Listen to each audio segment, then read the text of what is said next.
ঠিক আছে, সাবধানে যাবে আর টাইম মতন কিন্তু খেয়ে নেবে। ঠিক আছে, তুমিও সাবধানে থাকবে। আর বাবা সাবধানে থাকবেন, সন্ধ্যাবেলা দেখা হচ্ছে।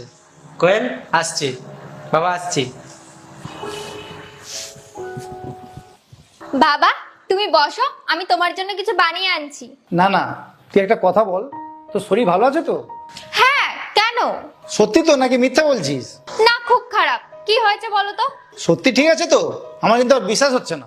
হ্যাঁ বাবা, সব ঠিক আছে, আমি কোনো মিথ্যা কথা বলছি না।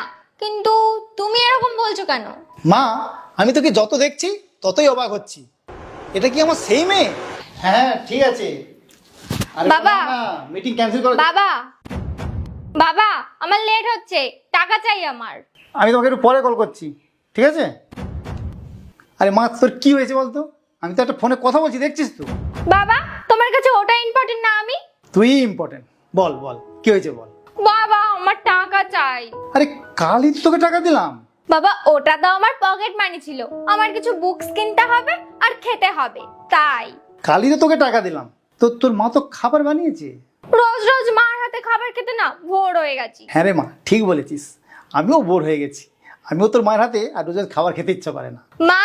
এই চুপ চুপ চুপ চুপ চুপ। আচ্ছা দেখছি না।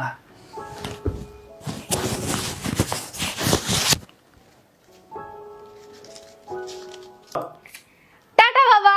সত্যি এই মেয়েটা না।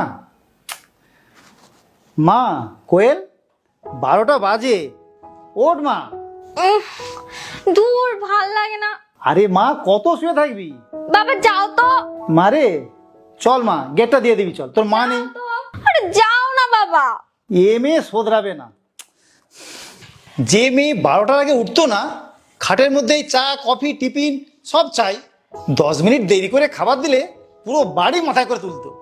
আর সেই মেয়ে সকাল 10টার মধ্যে উঠে সবাইকে টিফিন করে দিচ্ছে, খাবার তৈরি করে দিচ্ছে, বউকে রেডি করে দিচ্ছে, ঘর বাড়িও কত সুন্দরভাবে গুছিয়ে রেখেছে। বাবা আমি তোমার ওই মেয়ে, হ্যাঁ, কিন্তু এখন একটু পাল্টে গেছি। কিন্তু মা, তুই পাল্টালি কি করে? বলছি, মানছি আমি একটু বিয়ের আগে বদমাশ ছিলাম। বদমাস? বদমাসের উপরে বদমাস। হ্যাঁ, আর অনেক জেদি ছিলাম, কিন্তু তখন তোমরা সামলাতে। আর হ্যাঁ, এইরকম না যে এখানে আমাকে কেউ বোঝে না।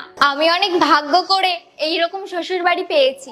আমি না যখন এখানে নতুন বিয়ে করে এসেছিলাম, তখন না খুব ভয়ে ছিলাম, কি করে সব করব, কি করে সব সামলাবো।